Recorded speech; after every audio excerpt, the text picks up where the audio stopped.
마포대교 새벽 2시 폭풍우가 쏟아지는 한밤중 온몸이 젖은 개 한 마리가 주인의 분홍색 목줄을 필사적으로 물고 있었습니다. 강변에는 아무도 없었습니다. 오직 비에 젖은 배달 가방과 공허한 강물만이 있을 뿐. 그런데 다음 날 아침 경찰은 상상도 할 수 없는 충격적인 진실을 마주하게 됩니다. 17세 소녀 배달부 윤수의 실종, 검은 밴을 탄 정체 모를 남자들, 그리고 중국인 불법 체류자를 돕기 위해 목숨을 건한 소녀의 용기. 2008년 서울에서 벌어진 이 이야기는 단순한 실종 사건이 아니었습니다. 인신매매, 부패한 경찰, 그리고 누군가의 목숨을 구하기 위해 자신의 삶을 희생한 평범한 소녀의 놀라운 이야기입니다. 이 영상이 마음에 드셨다면 구독, 좋아요, 그리고 여러분이 어디서 시청하시는지 댓글로 알려주세요. 지금 바로 이 이야기의 전체 진실을 함께 알아보세요. 마포구 서울 2008년 11월 12일 수요일, 빗줄기가 칼날처럼 아스팔트를 내리쳐 인도를 탁한 강물로 변모시켰다. 한 택시가 마포대교 위로 조용히 미끄러지듯 달리다 갑자기 급정거했다. 도로 한가운데서 흠뻑 젖은 개 한 마리가 절박하게 짖으며 원을 그리며 돌았다. 마치 도움을 간청하는 것처럼. 그 짧은 털은 덜덜 떨리고 있었고 입에는 분홍색 목줄을 꽉 물고 있었다. 그 뒤로는 다리 난간 가까이 흠뻑 젖은 배달용 가방이 떨어져 있었다. 주변에는 아무도 없었다. 시체도 없었다. 오직 바람소리와 시면을 바라보는 개의 공허한 시선만이 있을 뿐이었다. 동네 지역병원에서 한소영 경찰관 34세은 알림을 받았다. 자살 시도 추정, 시체 없음. 개와 가방, 목줄만 발견. 현장에 도착한 그녀는 동물 앞에 무릎을 꿇었다. 개는 그녀의 가슴에 머리를 기대며 동물보다 인간에 가까운 신음소리를 흘렸다. 가방 안에는 손대지 않은 도시락, 아이 같은 그림이 그려진 노트, 그리고 이름이 적힌 배달원 명찰이 있었다. 윤수, 실칠, 마포, 라이더스. 왜인지 모르게 한소영은 등골이 오싹해졌다. 그녀는 도시의 회색 지평선을 바라보며 몇 년 만에 처음으로 자신이 17살이었던 시절로 돌아간 듯한 느낌이 들었다. 그리고 그녀 안에서 오랫동안 잠들어 있던 무언가가 깨어났다. 이 장면에서 뭔가 이치에 맞지 않는 것이 있었다. 그리고 그날 밤 그 소녀에게 일어난 일은 모든 것을 바꿔놓을 것이었다. 차에 치였나 봐요. 현장에 도착한 동료 경찰이 중얼거렸다. 하지만 한소영은 고개를 천천히 저었다. 아니요, 이상해요. 개가 목줄을 물고 있어요. 주인을 구하려고 했던 거예요. 택시기사가 다가와 말했다. 빗속에서 눈에 띄어서 멈췄어요. 처음엔 그냥 버려진 개인 줄 알았는데 계속 한 곳만 바라보고 있었어요. 저기 강물을요. 한소영은 난간 너머 검은 한강을 바라봤다. 11월 찬 강물 속에 떨어진 사람이 살 가능성은 거의 없었다. 아마도 이미 수색팀을 부르세요. 그녀는 무정의를 들며 말했다. 가능한 빨리요. 그녀는 개가 물고 있던 목줄을 조심스럽게 받아들었다. 분홍색 가죽에는 보리라는 이름이 새겨져 있었다. 보리는 한소영이 목줄을 가져가자 짖기 시작했다. 그러더니 갑자기 다리 난간으로 달려가 앞발을 올리고 강물을 내려다보았다. 뭘 보는 거지? 한소영은 중얼거렸다. 빗속에서 불빛이 반사되어 강물이 반짝였다. 하지만 몸은 보이지 않았다. 한소영이 손전등으로 비춰보니 난간에 희미한 긁힌 자국이 있었다.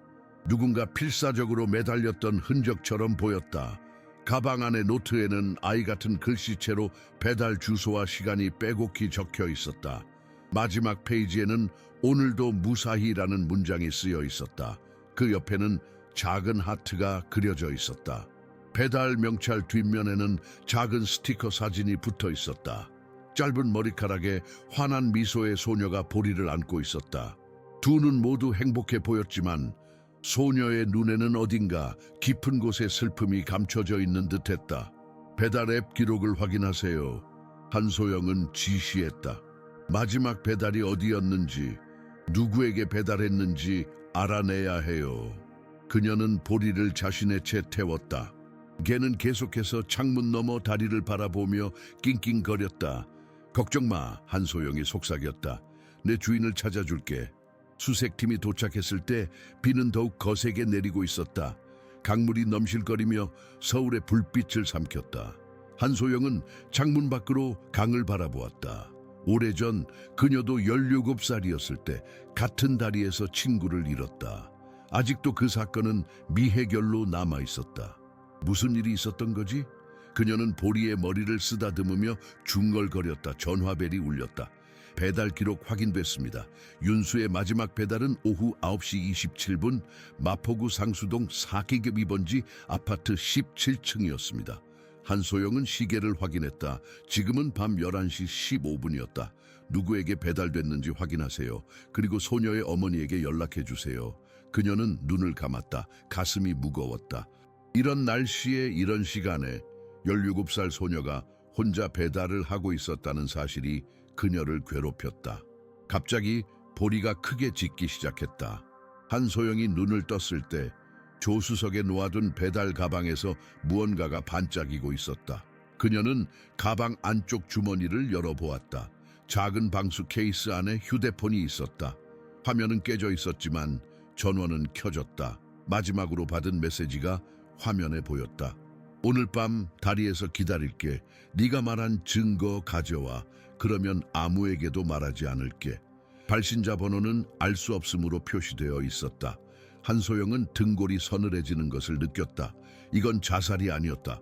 뭔가 더 어두운 일이 일어난 것이다. 그녀는 보리를 바라보았다. 걔는 이제 조용히 창밖을 바라보고 있었다. 그의 눈에는 깊은 슬픔이 고여 있었다. 약속할게. 한소영이 말했다. 내 주인에게 무슨 일이 있었는지 밝혀낼 거야. 그리고 책임자를 찾아낼 거야. 폭풍우가 서울의 밤을 뒤덮는 동안 한소영은 이 사건이 그저 또 하나의 슬픈 비극으로 끝나지 않을 것이라고 다짐했다. 윤수의 이야기는 밝혀져야만 했다. 그리고 그녀는 알지 못했다. 다음 날 아침 경찰들이 목격하게 될 믿기 힘든 광경을. 윤수는 이웃들 사이에서 친절함과 조용함으로 알려져 있었다. 신장 질환을 앓고 있는 아픈 어머니를 돕기 위해 14살 때부터 배달원으로 일했다. 비가 올 때면 보리를 배달 가방 안에 넣고 비닐봉지로 즉석 덮개를 만들어 비로부터 보호하는 모습이 흔했다. 한소영은 그 가족의 작은 아파트를 방문했다. 사치도 색채도 없는 공간, 오직 침묵만이 흘렀다. 신경 쇠약 상태에 빠진 어머니는 딸이 왜 돌아오지 않는지 이해하지 못했다. 항상 돌아와요. 항상. 보리는 절대 혼자 돌아오지 않아요. 다음 날 아침 한소영은 마포경찰서의 좁은 사무실에 앉아 있었다. 그녀 앞에 놓인 증거물들, 분홍색 목줄, 배달 가방, 깨진 휴대폰, 그리고 책상 밑에서 조용히 누워있는 보리. 걔는 밤새 짖지 않았지만 그의 눈은 한 번도 감기지 않은 듯했다. 윤수의 어머니에게서 더 알아낸 것이 있나요? 상관이 물었다. 한소영은 고개를 저었다. 너무 충격받으셨어요. 의사가 진정제를 주셨고 친척이 돌보고 있습니다. 하지만 한 가지 이상한 점이 있어요. 그녀는 컴퓨터 화면을 돌렸다. 윤수의 오토바이에 설치된 GPS 추적 기록입니다. 마지막 배달 후 다리에서 아수분간 멈춰 있었어요. 하지만 그 후에 다시 움직이기 시작했습니다. 자살이 아니라는 말인가요? 더 이상한 건 집 방향이 아닌 반대 방향으로 움직였다는 거예요. 그것도 어떤 우회로도 없이 일직선으로요. 보리는 다리에 있었는데 오토바이는 그곳에서 3km 떨어진 곳에서 잠겨진 상태로 발견됐어요. 상관은 미간을 찌푸렸다. 누군가가 윤수의 오토바이를 탔다는 말인가? 한소영은 목줄을 손에 쥐었다. 그래서 수색팀에게 강을 더 철저히 뒤져달라고 요청했어요. 윤수를 찾아야 합니다. 사무실을 나와 그녀는 윤수의 오토바이가 발견된 곳으로 향했다. 작은 골목길 끝 폐건물 옆에 세워져 있었다. 주변에는 아무것도 없었다. 그저 버려진 건물들과 쓰레기통뿐이었다. 누가 여기에 오토바이를 주차했을까? 그녀는 중얼거렸다. 갑자기 보리가 그녀의 바지를 잡아당겼다. 걔는 주변을 둘러보더니 가까운 건물 입구를 향해 달려갔다. 한소영은 손전등을 켜며 보리를 따라갔다. 건물 내부는 텅 비어 있었고 먼지와 부서진 유리 조각들이 바닥을 덮고 있었다. 보리는 계단을 향해 달려갔다. 2층에 도착하자 보리는 닫힌 문 앞에서 짖기 시작했다. 한소영이 문을 열자 작은 방이 나타났다. 놀랍게도 그곳은 깨끗했고 누군가 최근에 사용한 흔적이 있었다. 바닥에는 담요가 놓여 있었고 구석에는 빈 컵라면 용기가 있었다. 누군가 여기서 살고 있었어? 그녀는 방을 살피며 물었다. 벽에 붙은 사진 한 장이 그녀의 시선을 끌었다. 그것은 윤수였다. 하지만 그녀 혼자가 아니었다. 그녀 옆에는 모르는 소녀가 있었다. 두 사람은 웃고 있었고 사진 뒤에는 날짜가 적혀 있었다. 일주일 전이었다. 한소영의 전화가 울렸다. 네, 박 형사님. 한경이 윤수의 마지막 배달 고객을 확인했습니다. 김태준 42세 대학 교수라고 합니다. 하지만 이상한 점이 있어요. 그 주소는 그의 집이 아니었습니다. 임시로 빌린 오피스텔이었어요.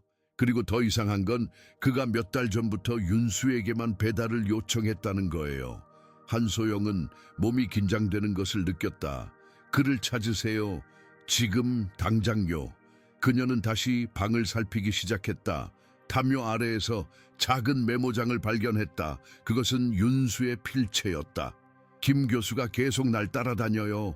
배달할 때마다 이상한 질문을 해요. 내가 어디 사는지, 누구와 사는지, 어제는 내 손을 잡으려고 했어요. 한소영의 가슴이 무거워졌다. 그녀는 메모장을 넘겼다. 마지막 페이지에 적힌 글이 있었다. 그가 나를 협박했어요. 내가 만약 경찰에 말하면 소연이를 신고할 거래요. 소연이는 불법 체류자예요. 그녀를 보호해야 해요. 소연이? 사진 속의 다른 소녀가 소연인가? 한소영은 생각에 잠겼다. 윤수는 불법 체류자를 숨겨주고 있었던 것인가? 갑자기 보리가 크게 짖기 시작했다. 복도에서 발소리가 들렸다. 한소영은 재빨리 총을 꺼내들고 문 옆에 서 있었다. 발소리는 점점 가까워졌다. 문이 열렸다. 낯선 소녀가 놀란 표정으로 서 있었다. 사진 속의 소녀였다. 소연이? 한소영이 물었다. 소녀는 도망치려 했지만 한소영이 그녀의 팔을 잡았다. 기다려. 난 경찰이야. 윤수를 찾고 있어. 소녀의 눈에 눈물이 맺혔다. 윤수가 죽었나요? 한소영은 머리를 저었다. 아직 모르겠어. 네가 아는 것을 말해줘. 소연은 떨리는 손으로 방 안의 담요를 가리켰다. 윤수가 날 여기 숨겨줬어요. 나는 중국에서 왔어요. 불법으로요. 한국에서 일자리를 약속받았는데 그건 거짓말이었어요. 그들은 날 노예처럼 부렸어요. 윤수는 어떻게 널 알게 됐어? 배달하는 동안 날 발견했어요. 내가 도망치는 걸 도와줬어요. 하지만 그 교수가 그가 우리를 봤어요. 그리고 나를 신고하겠다고 윤수를 협박했어요. 어제 무슨 일이 있었어? 한소영이 물었다. 소연의 눈에서 눈물이 흘러내렸다. 윤수가 그에게 마지막으로 배달했어요. 그는 증거가 있다고 했어요. 내가 불법 체류자라는 증거요. 그는 윤수에게 다리에서 만나자고 했어요. 윤수는 날 보호하기 위해 갔어요. 한소영은 목줄을 들어 보였다. 그럼 이건 왜 보리가 다리에 있었지? 소연은 보리를 바라보며 흐느꼈다. 윤수는 항상 보리를 데리고 다녔어요. 아마도 그녀는 무슨 일이 일어날 것을 알고 있었어요. 보리에게 목줄을 물게 해서 누군가가 찾아주길 바랐던 거예요. 한소영은 목줄을 천천히 돌려보았다. 안쪽에 무언가 꿰매어진 것이 보였다. 그녀가 조심스럽게 풀어보자 작은 메모리 카드가 나왔다. 이건... 한소영은 놀라서 말했다. 소연은 눈을 크게 뜨며 말했다. 윤수가 모든 것을 녹음했어요. 그 교수가 한 말들, 협박들 모두요. 한소영은 메모리 카드를 단단히 쥐었다. 고개를 들어 소연을 바라보았다. 그녀의 눈에는 결연한 의지가 불타올랐다. 윤수를 찾을 거야. 그리고 그녀에게 이런 일을 벌인 사람을 반드시 처벌할 거야. 목줄 안쪽에 손바느질로 꿰매진 문구가 그녀의 시선을 사로잡았다. 만약 내가 길을 잃으면 하늘이 강을 만지는 곳에서 날 찾아줘. 한소영은 윤수의 가방에서 발견한 물건들을 자세히 살폈다. 비에 젖지 않도록 방수 포장재에 쌓인 작은 노트북을 발견했다. 그것은 윤수의 배달 일지였다. 하지만 고객 이름과 주소 사이에 무언가 튀는 것이 있었다. 페이지 사이에 암호화된 메시지들이 적혀 있었다. 사록 이후 아주머니는 매일 밤 울어요. 옥상에서 담배 피는 남자는 몰래 혼자 말해요. 24시간 편의점 주인은 겉모습과 달라요. 윤수는 배달 이상의 것을 기록하고 있었다. 관찰했다. 귀 기울였다. 침묵했다. 경찰서 사무실에서 한소영은 메모리 카드를 컴퓨터에 삽입했다. 카드에는 여러 개의 오디오 파일과 몇 장의 사진이 들어있었다. 첫 번째 오디오 파일을 클릭했다. 내가 원하는 건 간단해. 너만 배달하면 돼. 다른 사람 말고 너만 알겠지? 남자의 목소리가 녹음기를 통해 들려왔다. 윤수의 떨리는 목소리가 그 뒤를 이었다. 왜요? 왜 항상 저에게만 배달을 시키세요? 너 특별해. 내 말 알지?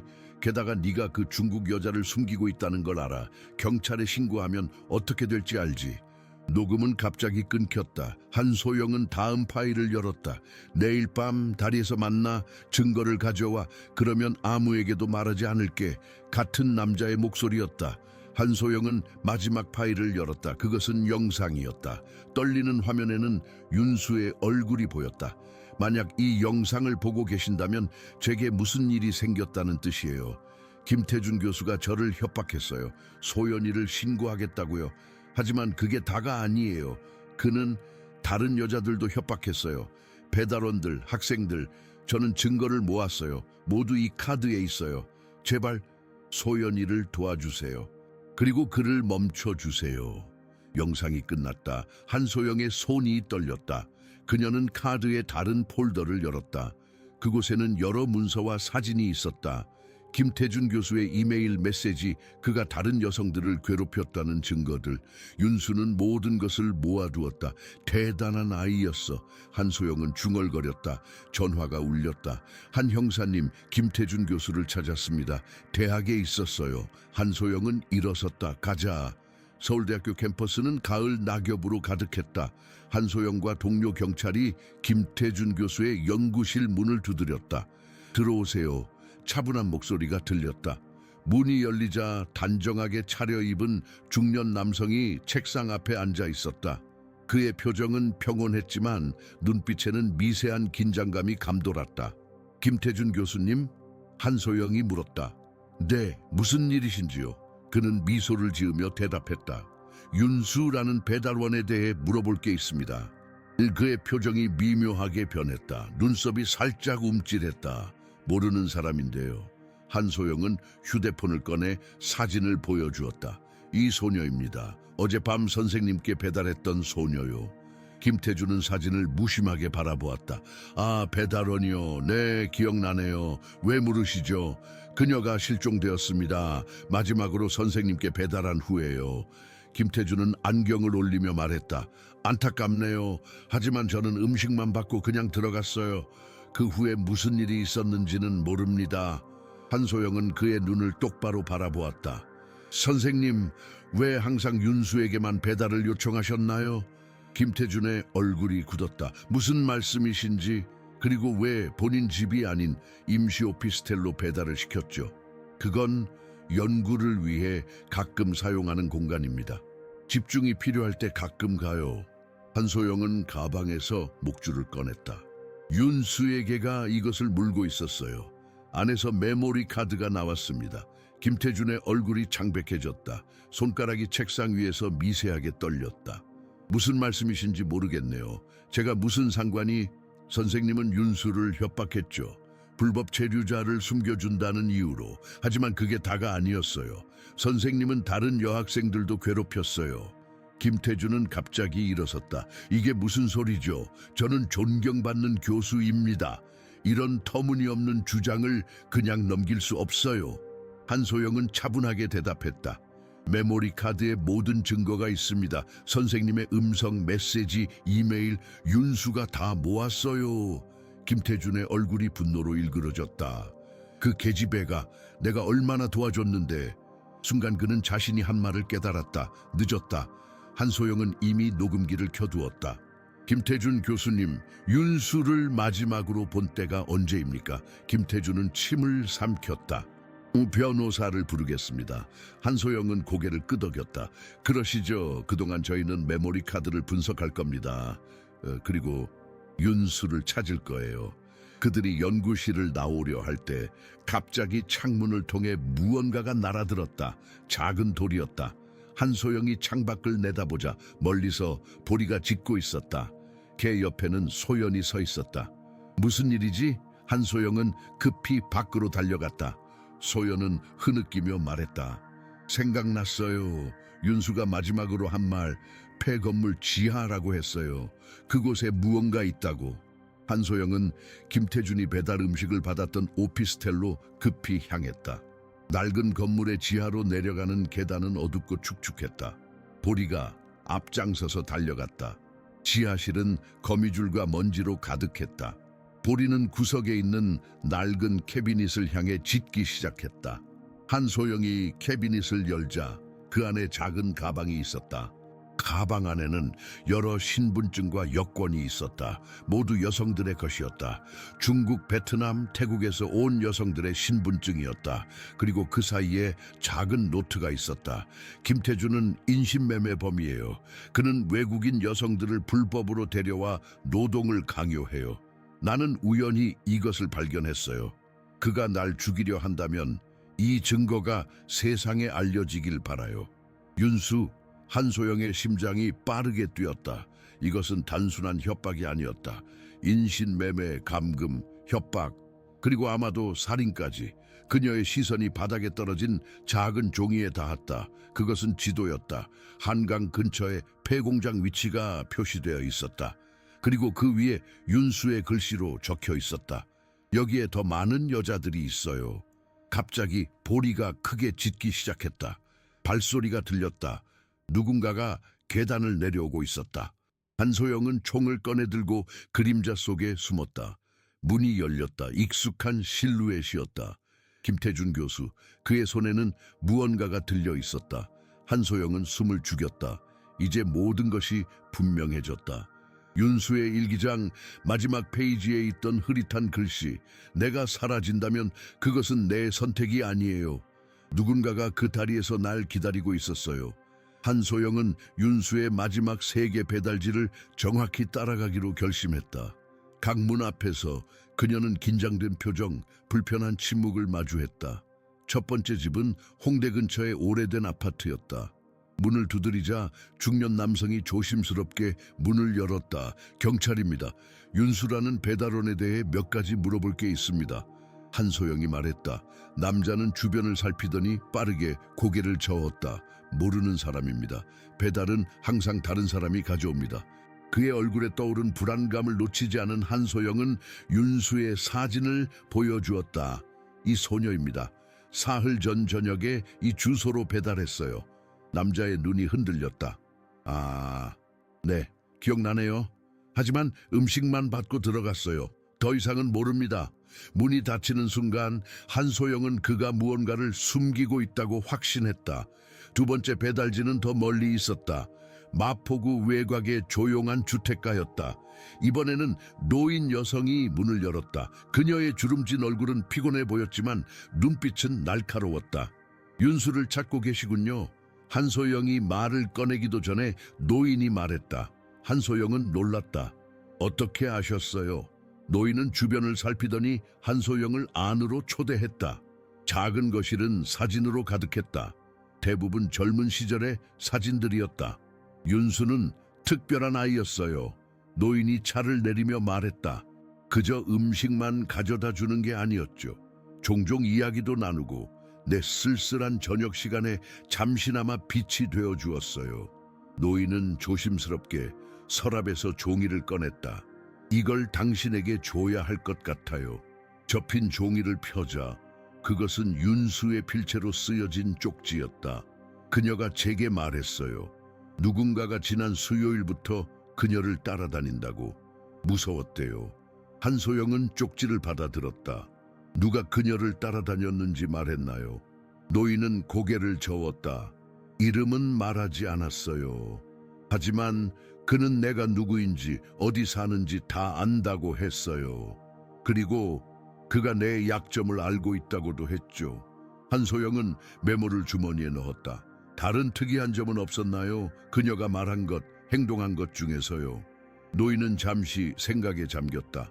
그날 밤 그녀는 평소보다 오래 머물렀어요. 마치 누군가와 함께 있는 것이 더 안전하다고 느끼는 것처럼요. 그리고 떠나기 전에 이상한 말을 했어요. 만약 내가 사라지면 강변의 빨간 창고를 찾아보세요라고요. 한소영의 심장이 빠르게 뛰었다.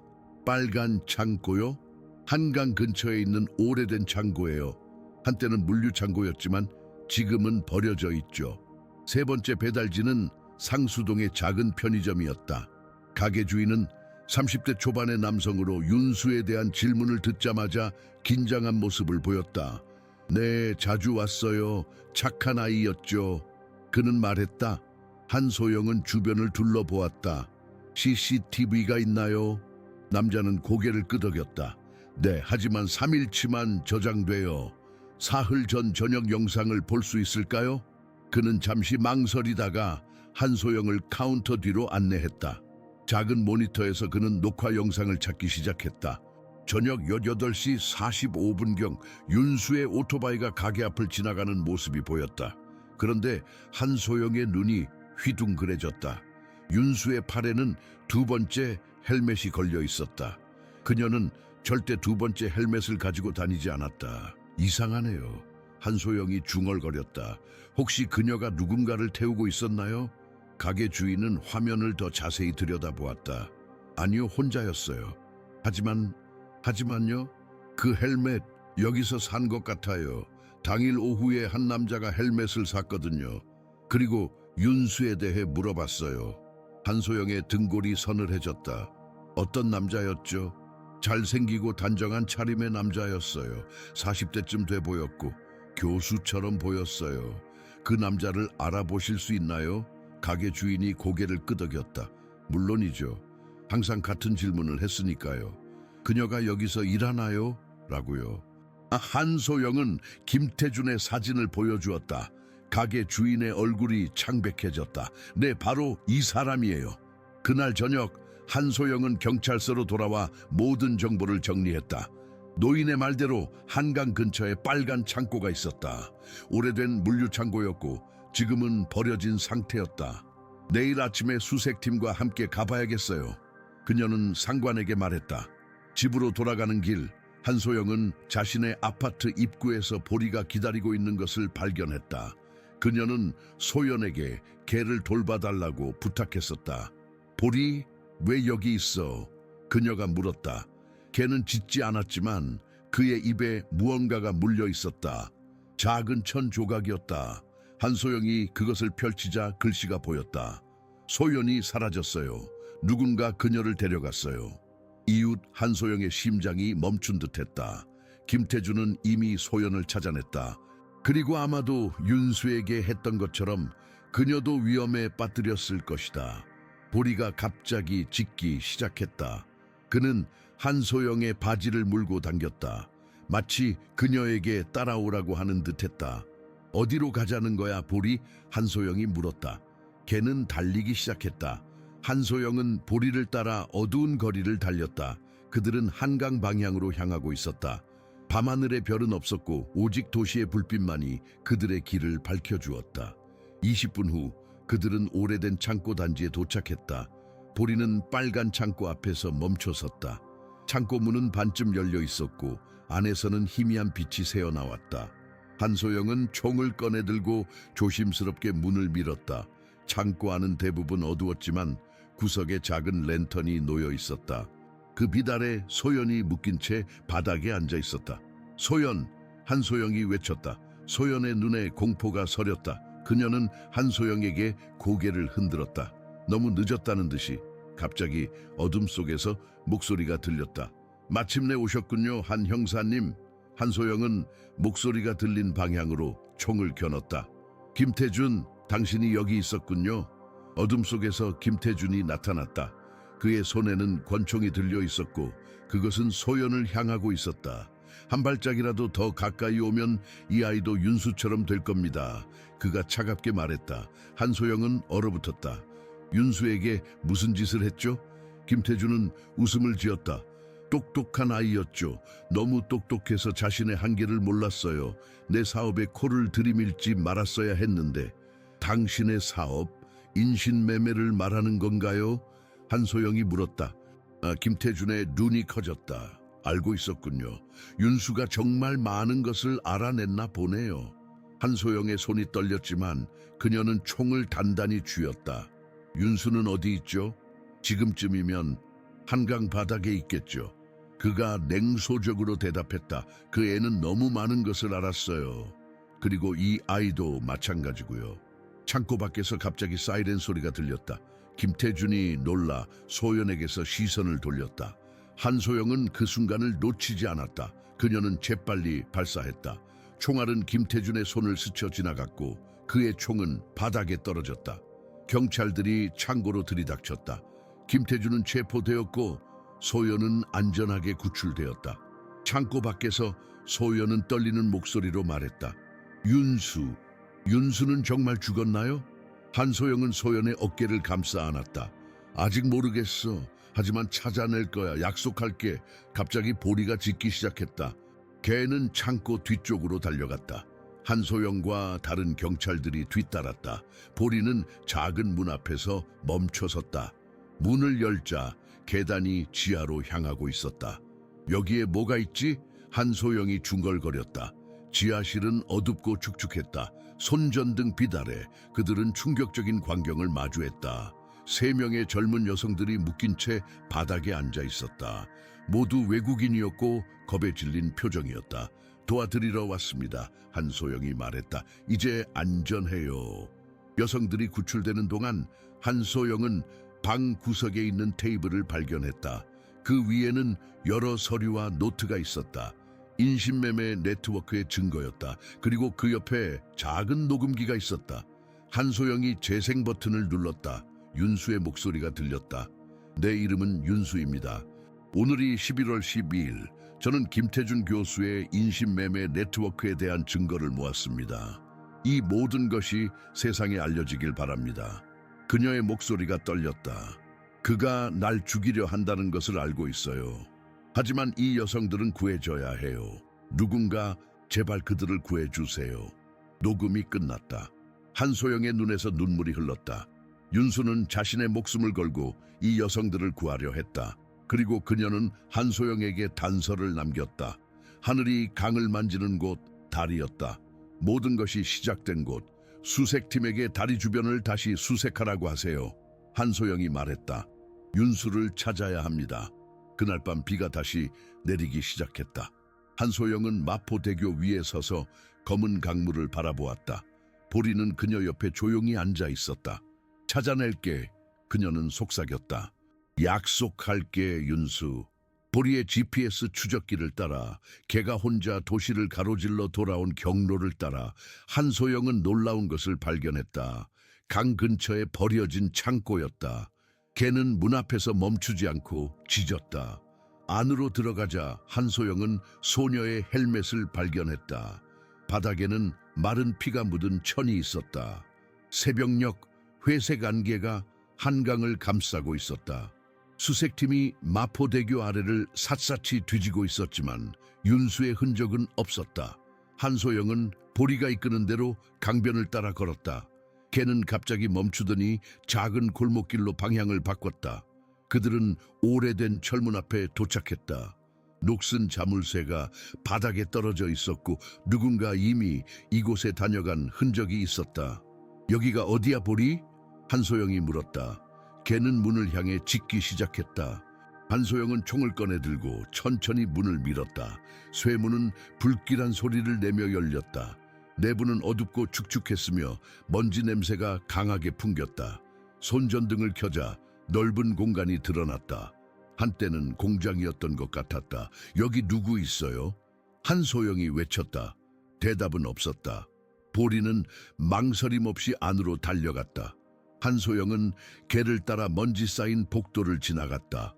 마침내 그들은 작은 방에 도착했다. 방 안에는 책상과 의자 하나만 덩그러니 놓여 있었다. 책상 위에는 윤수의 헬멧이 있었다. 한소영은 조심스럽게 헬멧을 집어들었다. 안쪽에 작은 얼룩이 있었다. 피었다. 그녀는 헬멧을 내려놓고 방 안을 살폈다. 벽에는 이상한 글씨가 쓰여 있었다. 네가 보는 모든 것은 거짓이다. 한소영은 이 문구를 읽자 등골이 서늘해졌다. 그녀는 자신의 과거와 연결점을 찾기 시작했다. 20년 전 그녀도 비슷한 상황에서 여동생을 잃었다. 같은 다리에서였다. 윤수야, 여기 있니? 한소영이 다시 외쳤다. 이번에도 대답은 없었다. 하지만 방구석에서 무언가가 그녀의 시선을 끌었다. 작은 종이 쪽지였다. 그녀가 집어들자 거기에는 한 줄의 글씨가 쓰여 있었다. 세 번째 서랍을 열어봐요. 한소영은 주변을 둘러보았다. 책상에는 서랍이 없었다. 그녀는 방을 다시 살폈다. 구석에 작은 파일, 캐비닛이 있었다. 그녀는 세 번째 서랍을 열었다. 안에는 USB 드라이브 하나가 놓여 있었다. 이게 뭐지? 그녀는 중얼거렸다. 그때 갑자기 보리가 짖기 시작했다. 누군가 오고 있었다. 한소영은 USB를 주머니에 넣고 벽 뒤로 숨었다. 발소리가 가까워졌다. 문이 열리고 소연이 들어왔다. 그녀의 얼굴은 창백했고 눈에는 공포가 가득했다. 한 형사님, 소연이 조심스럽게 불렀다. 한소영은 안도의 한숨을 내쉬며 나타났다. 소연, 여기서 뭐 하는 거야? 위험할 수 있어. 소연은 눈물을 참으며 말했다. 윤수가 여기 있었어요. 확신해요. 그녀는 제게 이 장소에 대해 말했어요. 만약 내가 사라지면 붉은 공장을 찾아라고요. 한소영은 소연의 어깨를 잡았다. 그래, 우리는 지금 그녀를 찾고 있어. 하지만 너는 안전한 곳에 있어야 해. 소연은 고개를 저었다. 아니에요. 도와드려야 해요. 윤수는 저를 구하기 위해 목숨을 걸었어요. 이제 제가 그녀를 도울 차례예요. 한소영은 잠시 생각에 잠겼다. 소연은 결연한 표정이었다. 좋아. 하지만 내 지시를 정확히 따라야 해. 그들은 함께 공장을 수색하기 시작했다. 몇 분 후 보리가 다시 짖기 시작했다. 이번에는 바닥을 향해 짖고 있었다. 뭐지? 한소영이 물었다. 그녀는 손전등을 바닥에 비췄다. 먼지 사이로 작은 손잡이가 보였다. 지하실로 향하는 문이었다. 문을 열어보자 한소영이 말했다. 함께 손잡이를 당기자 문이 열렸다. 좁은 계단이 아래로 향하고 있었다. 썩은 나무 냄새와 습기가 그들을 맞이했다. 조심해. 한소영이 총을 꺼내며 말했다. 그들은 천천히 계단을 내려갔다. 지하실은 공장보다 더 어두웠다. 손전등 빛이 벽을 비추자 충격적인 광경이 드러났다. 벽 전체에 사진과 메모가 붙어 있었다. 각각의 사진에는 젊은 여성들의 얼굴이 있었고 그 옆에는 그들의 정보가 적혀 있었다. 국적, 나이, 도착 날짜. 이게 뭐야? 한소영이 충격에 휩싸여 말했다. 소연이 벽을 향해 다가갔다. 인신매매 네트워크의 기록이에요. 김태주는 단순한 교수가 아니었어요. 그는 이 모든 것의 중심에 있었어요. 한소영은 사진들을 하나씩 살폈다. 50명 이상의 여성들이 있었다. 그중 일부는 붉은 X표가 그어져 있었다. 이들은 한소영이 물었다. 소연의 눈에 눈물이 고였다. 죽은 사람들이에요. 도망치려다가 또는 너무 많이 알게 되어서. 한소영은 벽 끝에 도착했다. 마지막 사진은 윤수였다. 그녀의 사진은 아직 X표가 없었다. 그녀는 살아있어. 한소영이 확신에 찬 목소리로 말했다. 그때 그들은 구석에서 약한 소리를 들었다. 누군가 움직이는 소리였다. 한소영은 즉시 총을 들고 소리를 향해 돌았다. 누구세요? 떨리는 목소리가 들렸다. 도와주세요. 한소영은 손전등을 소리가 난 방향으로 비췄다. 젊은 여성이 묶인 채 바닥에 앉아 있었다. 그녀는 중국인처럼 보였고 얼굴에는 멍이 들어 있었다. 괜찮아요. 경찰입니다. 도와드릴게요. 한소영이 말했다. 그녀는 재빨리 여성의 묶인 손을 풀어주었다. 여성은 중국어로 뭔가를 말했다. 소연이 통역했다. 윤수가 그녀를 여기로 데려왔대요. 그들은 함께 도망치려고 했지만 김태준이 그들을 따라잡았어요. 그는 윤수를 데리고 갔고 이 여자는 여기 묶어두었대요. 한소영은 심장이 빠르게 뛰는 것을 느꼈다. 윤수를 어디로 데려갔는지 알아? 소연이 다시 물어보고 대답했다. 그녀는 모른대요. 하지만 김태준이 통화하는 것을 들었대요. 그녀를 다른 곳으로 옮겨라. 아무도 찾지 못할 곳으로. 한소영은 주머니에서 USB를 꺼냈다. 이걸 확인해 봐야 해. 그들은 공장 2층의 작은 사무실을 찾았다. 놀랍게도 거기에는 오래된 컴퓨터가 있었다. 한소영은 USB를 연결했다. 화면에 수십 개의 파일이 나타났다. 한소영은 첫 번째 파일을 열었다. 그것은 김태준의 인신매매 네트워크에 대한 상세한 기록이었다. 이름, 날짜, 금액, 목적지, 모든 것이 기록되어 있었다. 윤수는 모든 증거를 모았어. 한소영이 놀라워하며 말했다. 두 번째 파일은 동영상이었다.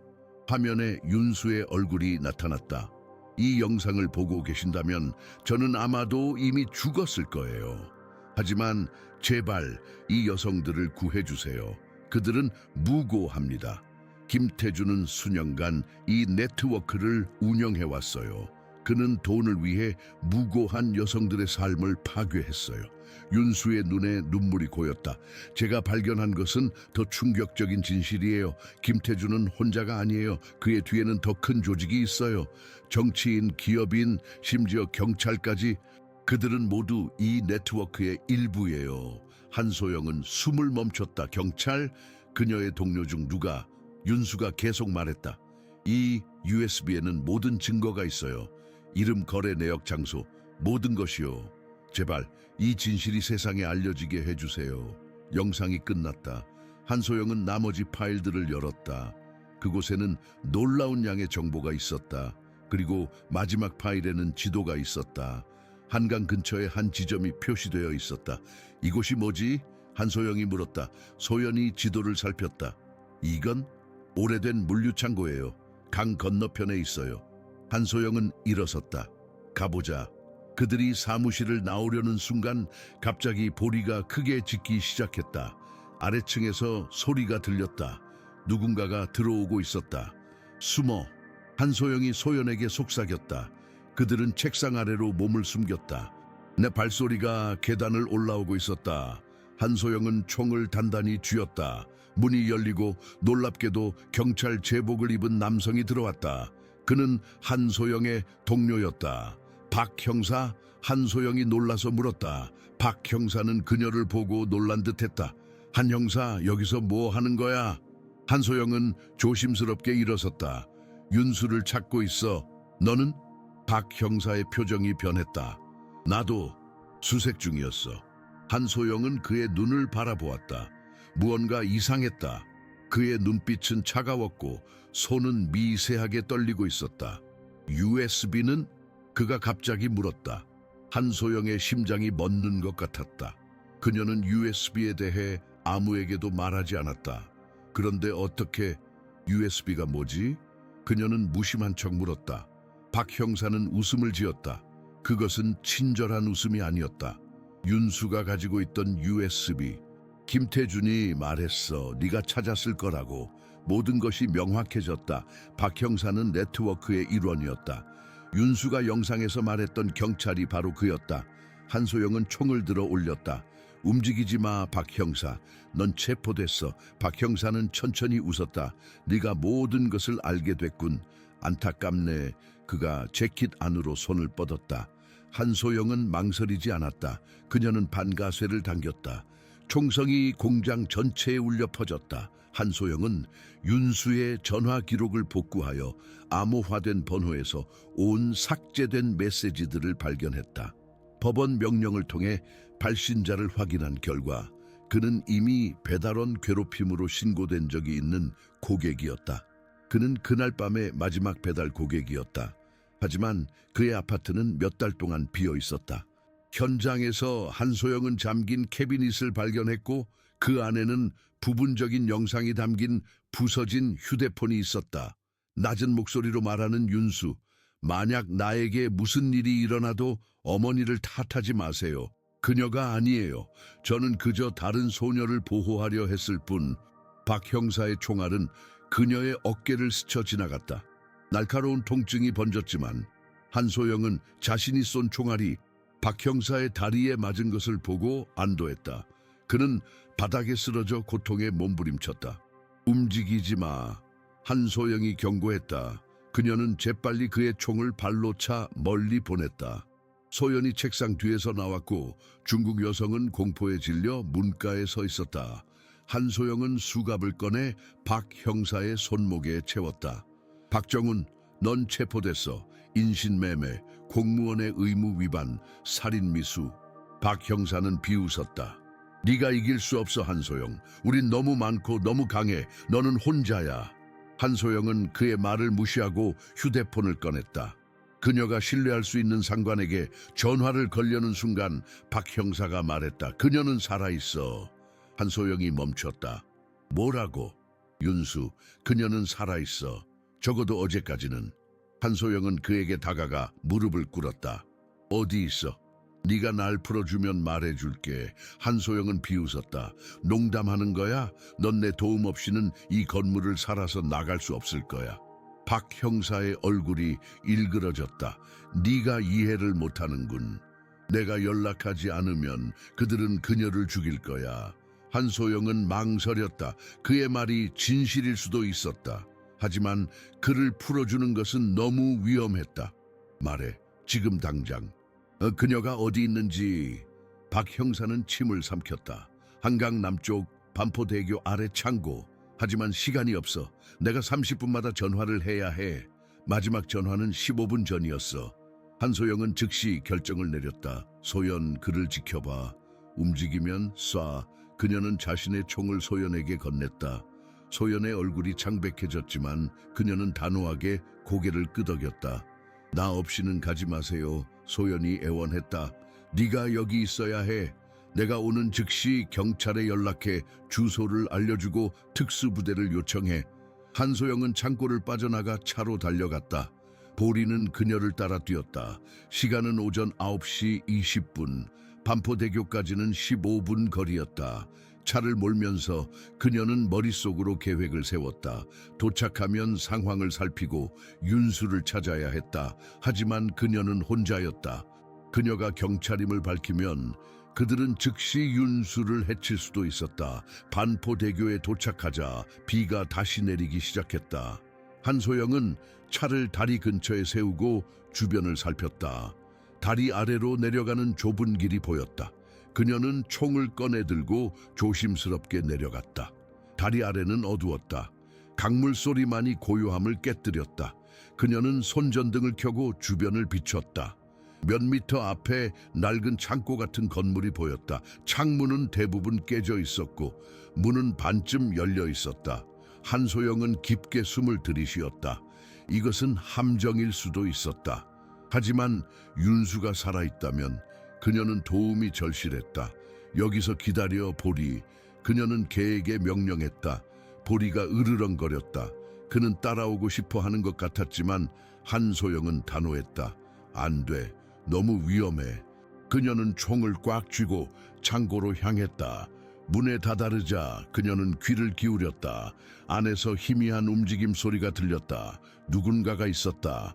한소영은 깊게 숨을 들이쉬고 문을 밀었다. 문이 크게 삐걱거렸다. 내부는 대부분 어두웠지만 한쪽 구석에서 희미한 빛이 새어나왔다.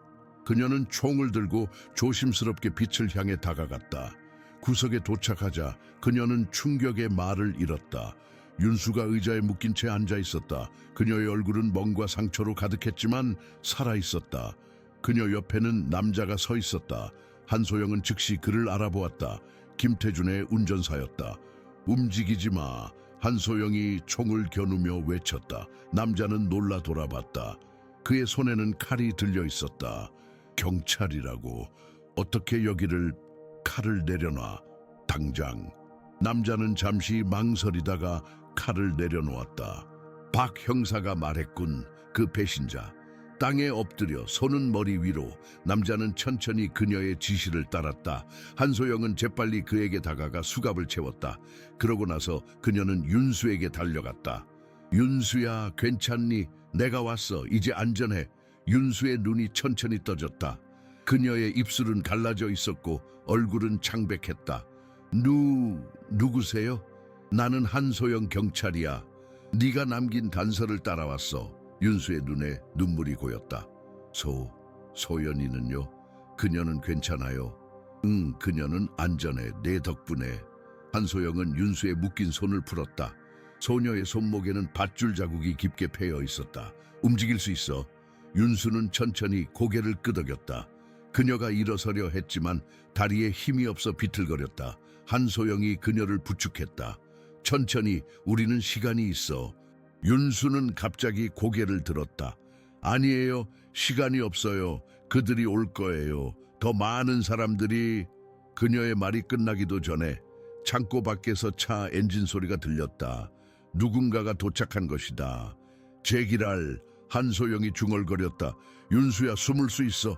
윤수는 고개를 끄덕였다. 한소영은 재빨리 주변을 살폈다. 창고 한쪽에 작은 문이 보였다. 아마도 창고실일 것이다. 저기로 가. 내가 처리할게. 윤수는 망설였다. 혼자서는 안 돼요. 그들은 많아요. 걱정 마. 난 혼자가 아니야. 마치 신호를 받은 것처럼 창고 밖에서 요란한 개 짖는 소리가 들렸다. 볼이었다. 그리고 그 소리와 함께 경찰 사이렌 소리가 가까워지고 있었다. 소연이 지시대로 경찰에 연락한 것이다. 한소영은 안도의 한숨을 내쉬었다. 봐, 도움이 왔어. 그러나 갑자기 창고 문이 열렸다. 두 명의 남자가 총을 들고 들어왔다. 그들은 한소영과 윤수를 보고 즉시 총을 겨눴다. 움직이지 마. 그들이 외쳤다. 한소영은 윤수를 자신의 뒤로 밀었다. 그녀는 총을 들었지만 두 명을 상대하기에는 불리했다. 경찰이다. 총을 내려놔. 남자들은 웃었다. 우리도 경찰이야. 한소영. 적어도 배지는 갖고 있지. 한소영의 심장이 빠르게 뛰었다. 박 형사의 말이 사실이었다. 네트워크는 경찰 내부까지 퍼져 있었다. 그때 갑자기 창고의 창문을 통해 무언가가 날아들었다. 유리창이 깨지는 소리와 함께 연기가 피어올랐다. 최루탄이었다. 엎드려. 한소영이 윤수를 끌어당겨 바닥에 눕혔다. 창고는 순식간에 연기로 가득 찼다. 총성이 울렸고 비명소리가 들렸다. 한소영은 윤수를 꽉 안고 있었다. 몇 초 후 특수부대원들이 창고로 뛰어들었다. 경찰이다. 모두 엎드려. 혼란 속에서 한소영은 윤수를 안전하게 지키는 데 집중했다. 특수부대원들이 상황을 통제하는 데는 불과 몇 분이 걸렸다. 가짜 경찰들은 체포되었고 한소영과 윤수는 안전하게 밖으로 인도되었다. 창고 밖에서 보리가 달려와 윤수에게 뛰어올랐다. 소녀의 얼굴에 처음으로 미소가 번졌다. 그녀는 개를 꽉 안았다. 보리야, 네가 나를 찾아냈구나. 한소영은 구급대원들이 윤수를 돌보는 것을 지켜보았다. 그녀는 살아있었다. 부상을 입었지만 살아있었다. 그것이 중요했다. 소연이 달려와 윤수를 껴안았다. 두 소녀는 눈물을 흘리며 서로를 꽉 붙잡았다. 네가 걱정됐어. 소연이 속삭였다. 윤수는 미소 지었다. 넌 안전하니?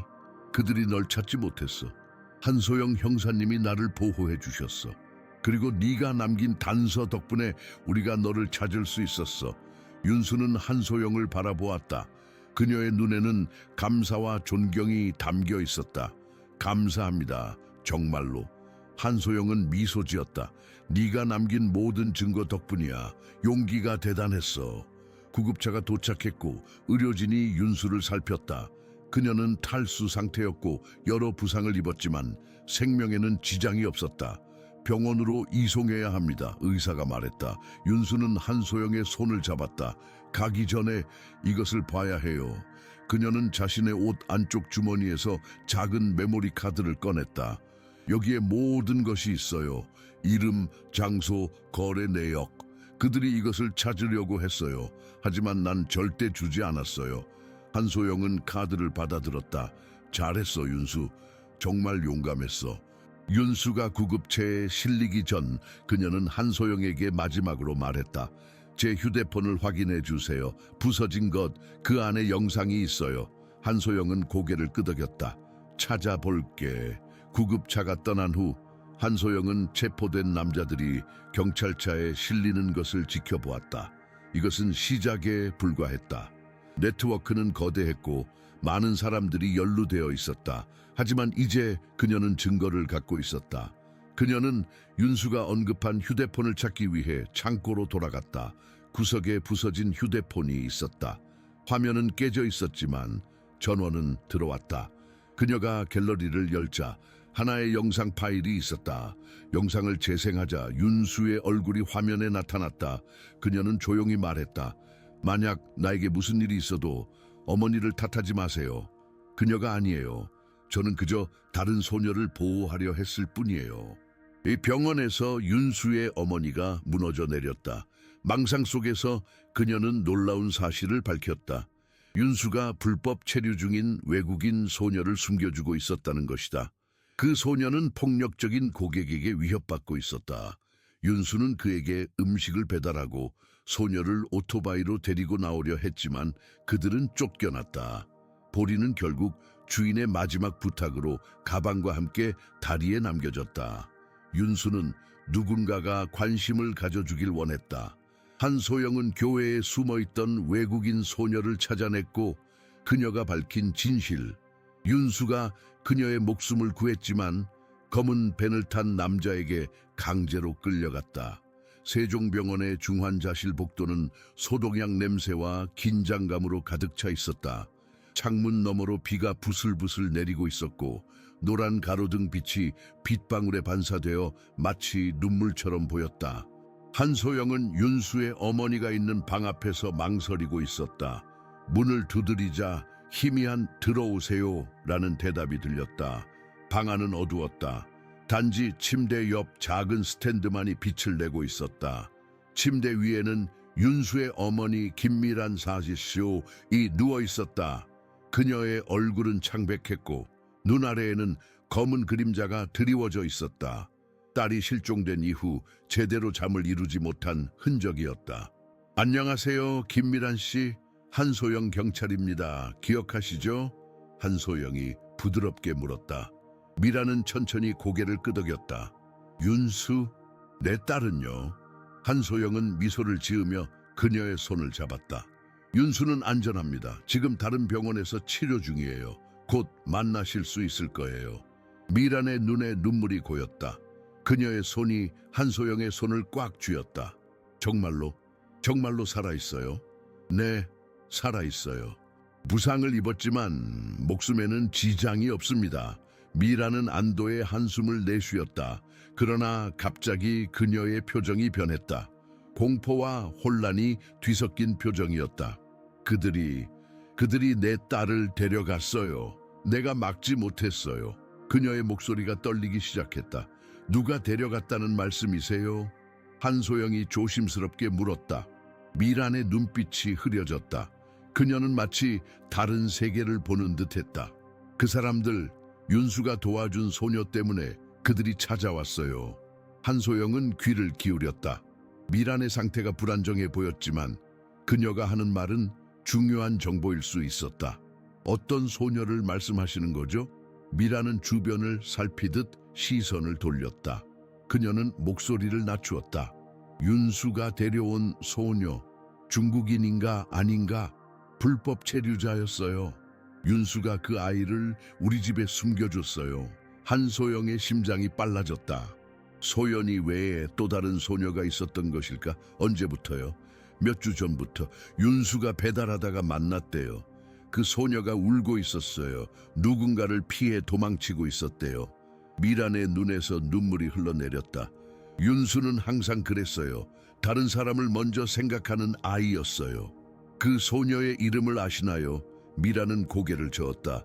기억이 나지 않아요. 하지만 윤수가 말했어요. 그 소녀가 위험하다고, 누군가가 그녀를 찾고 있다고. 한소영은 소연에 대해 생각했다. 그녀가 바로 미란이 말하는 소녀일 것이다. 혹시 그 소녀는 지금 어디 있나요? 미란의 표정이 갑자기 공포로 가득 찼다. 그들이 윤수를 데려간 날 그 소녀도 사라졌어요. 윤수가 그 소녀를 데리고 도망치려 했어요. 하지만 그들이 따라잡았어요. 한소영은 미란의 손을 꽉 쥐었다. 누가 따라잡았다는 말씀이세요? 누가 윤수를 데려갔나요? 미란의 눈이 크게 떠졌다. 그 교수, 항상 윤수에게만 배달을 시키던 사람, 그가 다른 남자들을 데리고 왔어요. 그들이 말했어요. 소녀를 내놓으라고. 그렇지 않으면 우리 모두 죽인다고. 그래서 어떻게 됐나요? 미란의 눈에서 눈물이 멈추지 않고 흘렀다. 윤수가 그 소녀를 데리고 도망쳤어요. 제가 시간을 벌어준다고 했어요. 하지만 그들은 쫓아갔어요. 나중에 윤수가 전화했어요. 마지막으로 그녀의 목소리가 흐려졌다. 뭐라고 했나요, 미란 씨? 윤수가 마지막으로 뭐라고 했나요? 미란은 힘겹게 숨을 들이쉬었다. 보리를 다리에 두고 왔어. 누군가 그를 발견하면 날 찾을 수 있을 거야. 그게 마지막이었어요. 한소영은 숨을 멈췄다. 윤수는 일부러 보리를 다리에 남겨둔 것이었다.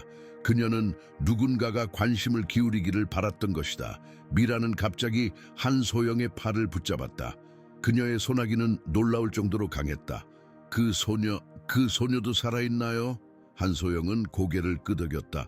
네, 그녀도 안전합니다. 윤수 덕분에요. 미란의 얼굴에 안도감이 퍼졌다. 그러나 그것은 순간적이었다. 갑자기 그녀의 몸이 경직되기 시작했다. 심장 모니터의 경고음이 울렸다. 미란 씨, 한소영이 외쳤다. 간호사들이 방으로 달려들었다. 비켜주세요. 의사를 불러요. 한소영은 복도로 밀려났다. 그녀는 창문을 통해 미란이 발작을 일으키는 것을 지켜보았다. 의사들이 달려와 그녀를 안정시키려 했다. 20분 후 주치의가 복도로 나왔다. 스트레스성 발작입니다. 지금은 안정됐어요. 하지만 면회는 내일로 미뤄주셔야 할 것 같습니다. 한소영은 고개를 끄덕였다. 감사합니다, 선생님. 병원을 나오면서 그녀는 소연에게 전화를 걸었다. 소녀는 안전가옥에서 보호받고 있었다. 한 형사님, 소연의 목소리가 들렸다. 소연아, 괜찮니? 네, 윤수는요? 그녀도 괜찮아요. 응, 윤수는 회복 중이야. 곧 만날 수 있을 거야. 한소영은 잠시 망설이다 물었다. 소연아, 너 말고 윤수가 도와준 다른 소녀가 있었니? 전화기 너머로 침묵이 흘렀다. 소연이 천천히 대답했다. 네, 린이라고 해요. 중국에서 온 소녀예요. 저처럼 불법으로 한국에 들어왔어요. 우리는 같은 브로커를 통해 왔어요. 린은 지금 어디 있어? 모르겠어요. 우리가 도망칠 때 함께였어요. 하지만 그들이 우리를 쫓아왔고 윤수가 저를 먼저 숨겼어요. 교회 지하실에요. 그리고 그녀는 린을 데리고 계속 도망쳤어요. 그게 마지막이었어요. 한소영은 깊이 생각에 잠겼다. 교회가 어디지? 상수동에 있는 작은 교회예요. 성작교회라고요. 고마워, 소연아. 내가 찾아볼게. 전화를 끊고 한소영은 바로 성작교회로 향했다. 비는 여전히 내리고 있었고 도로는 젖어 있었다. 그녀의 마음은 복잡했다. 윤수가 구한 소녀가 둘이었다. 그중 하나는 아직 찾지 못했다. 성작교회는 작고 오래된 건물이었다. 예배당은 비어 있었지만 사무실에 불이 켜져 있었다. 한소영은 문을 두드렸다. 들어오세요. 문을 열자 나이든 목사가 책상에 앉아 있었다. 무엇을 도와드릴까요? 안녕하세요. 저는 한소영 경찰입니다. 린이라는 중국인 소녀를 찾고 있어요. 목사의 표정이 경계심으로 바뀌었다. 경찰이라고요? 신분증을 보여주시겠어요? 한소영은 신분증을 꺼내 보여주었다. 목사는 자세히 살핀 후 안도의 한숨을 내쉬었다. 무슨 일이 있었는지 몰랐어요. 며칠 전 한 소녀가 여기 와서 도움을 청했어요. 그녀는 겁에 질려 있었고 누군가 그녀를 쫓고 있다고 했어요. 린이요? 목사는 고개를 끄덕였다. 네, 린이라고 했어요. 저는 그녀를 지하실에 숨겨주었어요. 하지만 어젯밤 그녀는 사라졌어요. 아침에 확인했을 때 이미 떠난 후였어요. 한소영의 마음이 무거워졌다. 떠나기 전에 뭔가 말을 남겼나요? 목사는 서랍에서 종이 한 장을 꺼냈다. 이것을 남겼어요. 하지만 중국어로 쓰여 있어서 제가 읽을 수 없었어요. 한소영은 종이를 받아들었다. 중국어로 쓰인 메시지였다. 그녀는 읽을 수 없었지만 종이 아래쪽에는 한국어로 한 줄이 적혀 있었다. 윤수를 찾아주세요. 그녀는 날 구했어요. 하지만 그 대가로 문장은 거기서 끊겼다. 한소영은 종이를 주머니에 넣었다. 이 메시지를 번역할 필요가 있어요. 린에 대해 다른 정보가 있으신가요? 어디로 갔을지? 목사는 고개를 저었다. 모르겠어요. 하지만 떠나기 전날 밤 그녀는 전화를 받았어요. 제가 빌려준 전화로요. 그녀는 중국어로 얘기했지만 매우 흥분해 보였어요. 마치 누군가를 만나기로 한 것 같았어요. 한소영은 깊이 생각에 잠겼다. 그 전화번호를 아시나요? 아니요, 하지만 통화 기록이 남아있을 거예요. 목사는 서랍에서 오래된 휴대폰을 꺼내 한소영에게 건넸다. 한소영은 통화 기록을 확인했다. 마지막 통화는 어젯밤 11시 23분에 걸려온 것이었다. 그녀는 번호를 메모했다. 감사합니다, 목사님. 이 정보가 큰 도움이 될 거예요. 교회를 나오면서 한소영은 메모한 번호로 전화를 걸었다. 전화가 연결되었지만 아무도 받지 않았다. 그녀는 다시 시도했다. 이번에는 세 번째 벨소리 후에 누군가 전화를 받았다. 여보세요. 여성의 목소리가 들렸다. 중국어 억양이 강했다. 안녕하세요. 저는 한소영 경찰입니다. 린을 찾고 있어요. 전화기 너머로 숨을 들이키는 소리가 들렸다. 경찰이요? 어떻게 이 번호를... 걱정하지 마세요. 저는 린을 도우려고 해요. 윤수처럼요. 잠시 침묵이 흘렀다. 그리고 여성이 다시 말했다. 윤수, 그녀는 괜찮아요? 네, 그녀는 안전해요. 린도 찾고 있어요. 당신이 린인가요? 아니요. 저는 린의 언니예요. 메이라고 해요. 린이 어젯밤에 연락했어요. 그녀는 무서워했어요. 누군가 그녀를 찾고 있다고 했어요.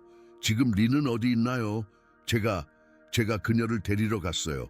지금은 안전한 곳에 있어요. 한소영은 안도의 한숨을 내쉬었다. 다행이네요. 하지만 저희가 그녀를 만날 필요가 있어요. 그녀는 중요한 증인이에요. 메이는 망설이는 것 같았다. 저희는 불법 체류자예요. 경찰을 만나면 걱정하지 마세요. 저희는 린을 처벌하려는 게 아니에요. 그녀를 보호하고 윤수를 공격한 사람들을 잡기 위해 도움이 필요해요. 약속드립니다. 아무 문제 없을 거예요. 긴 침묵이 흘렀다. 마침내 메이가 말했다. 알겠어요. 어디서 만날까요? 그들은 강남의 한 카페에서 만나기로 약속했다. 한소영은 차에 올라타면서 마음이 조금 가벼워졌다. 린을 찾은 것은 중요한 발전이었다. 이제 그녀가 보았던 것 그리고 겪었던 일에 대한 증언을 들을 수 있을 것이다. 운전하면서 그녀는 윤수의 용기에 대해 생각했다. 17살의 소녀가 자신의 목숨을 걸고 2명의 소녀를 구했다. 그리고 그 과정에서 범죄 네트워크의 비밀을 밝혀냈다. 윤수야, 그녀는 중얼거렸다. 내가 한 일은 정말 대단해. 한 달 후 한소영은 버려진 창고 옆 부지를 발굴할 수 있는 허가를 받았다. 보리의 도움으로 그들은 방수포에 쌓인 윤수의 시신을 발견했다. 몸에는 싸움의 흔적이 있었지만 주머니에는 구겨진 쪽지가 있었다. 고통은 지나가요. 내가 한 일은 가치가 있었어요. 만약 날 찾으신다면 내 대신 보리를 안아주세요. 도시는 슬퍼했다. 이야기는 바이럴이 되었다. 기부금으로 치료를 받게 된 윤수의 어머니는 이제 외국인 소녀를 입양했다. 한소영은 보리와 함께 무덤을 방문하고 걔는 조용히 흙 위에 누웠다. 경찰은 다리의 기념비 앞에서 소녀의 일기장의 마지막 문장을 읽었다. 이제 그것은 돌에 새겨져 있었다. 하늘이 강을 만지는 곳, 보이지 않는 사람들이 자신의 이름을 되찾는 곳이다. 12월의 차가운 새벽, 안개가 마포 일대를 감싸고 있었다. 한소영은 경찰 수색팀과 함께 강변에 서 있었다. 발굴팀이 버려진 창고 옆 지면을 조심스럽게 파고 있었다. 윤수의 사건 발생 후 한 달이 지났지만 여전히 많은 의문이 남아 있었다. 린의 증언에 따르면 윤수가 마지막으로 보였던 곳이 바로 이 창고였다.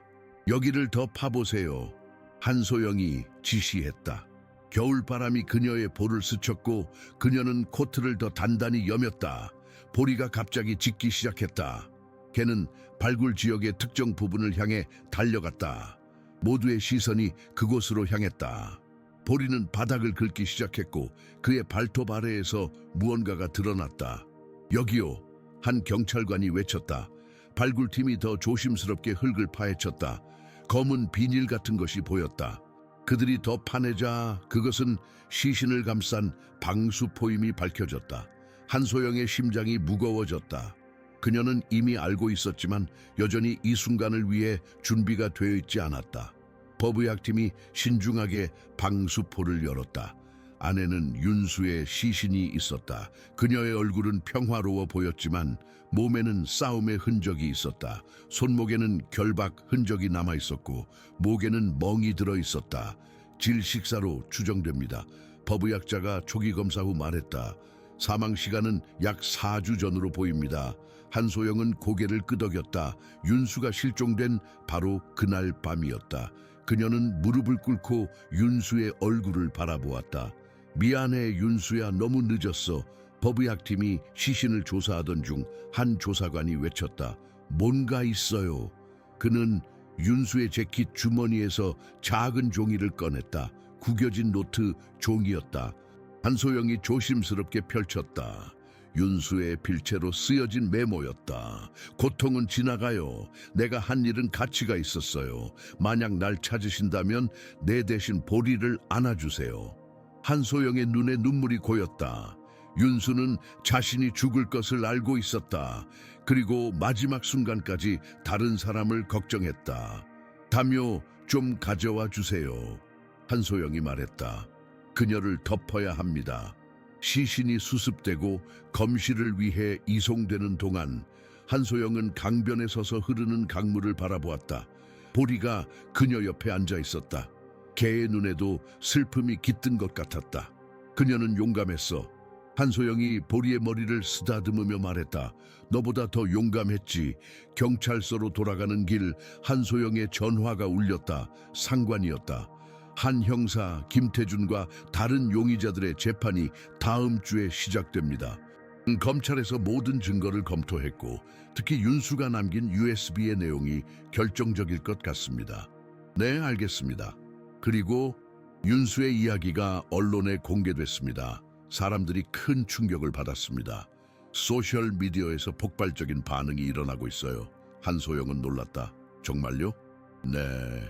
사람들이 분노하고 있습니다. 17살 소녀가 인신매매 피해자들을 구하기 위해 목숨을 걸었다는 사실에 모두가 충격을 받았어요. 그리고 윤수의 어머니를 위한 모금 활동도 시작됐습니다.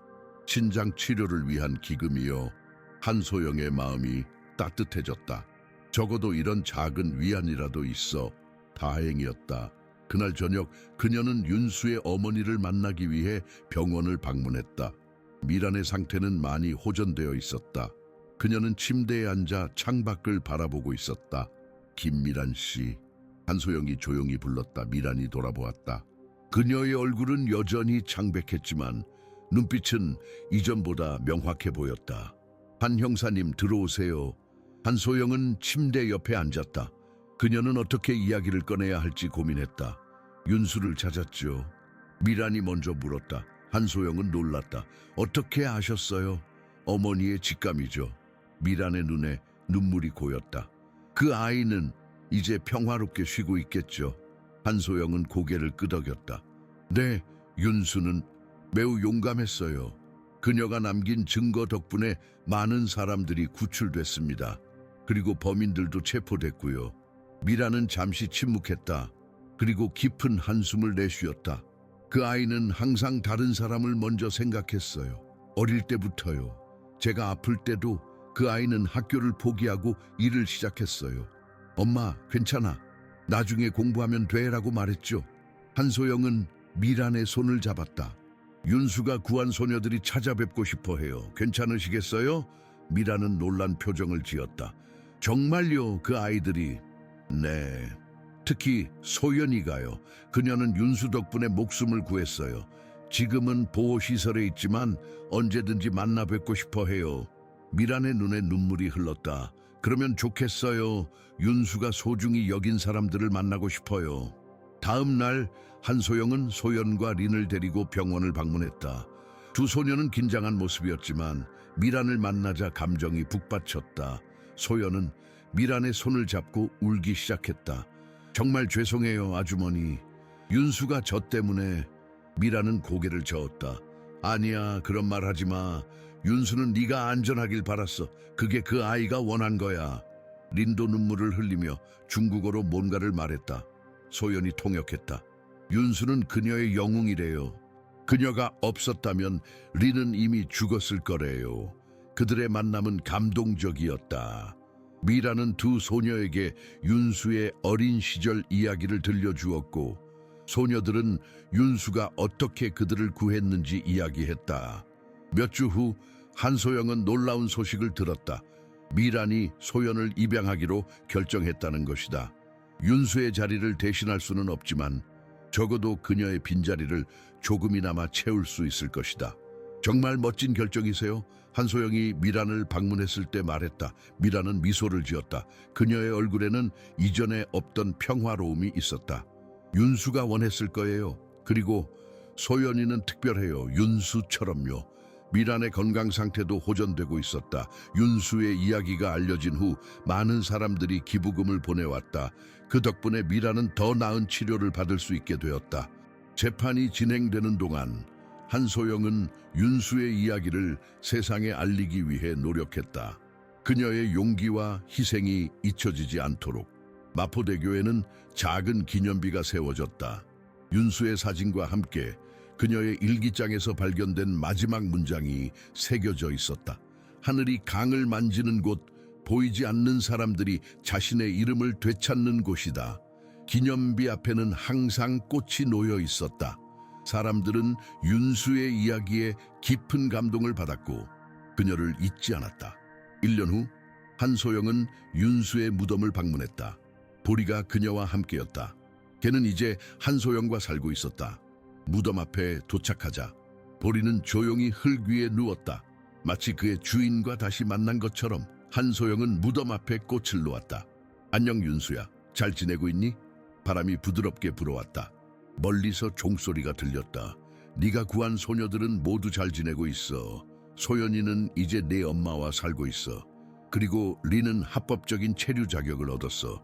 네가 남긴 증거 덕분에 인신매매 네트워크는 완전히 무너졌어. 한소영은 잠시 침묵했다. 그리고 마음속에 담아두었던 말을 꺼냈다. 미안해 윤수야. 네가 처음 실종됐을 때 더 빨리 행동하지 못해서. 하지만 네가 남긴 단서들이 없었다면 우리는 아무것도 할 수 없었을 거야.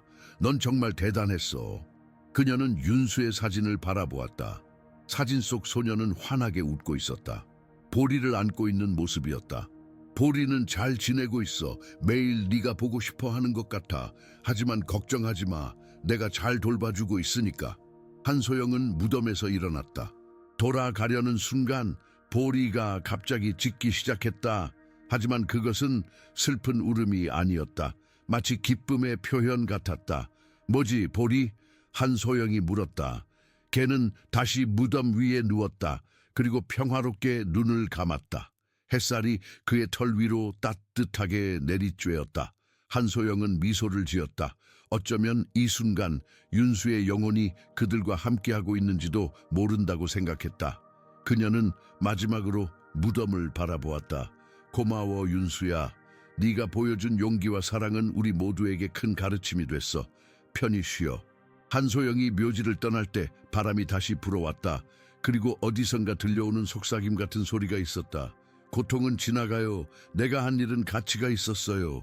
윤수의 이야기는 단순한 비극을 넘어 우리에게 깊은 질문을 던집니다.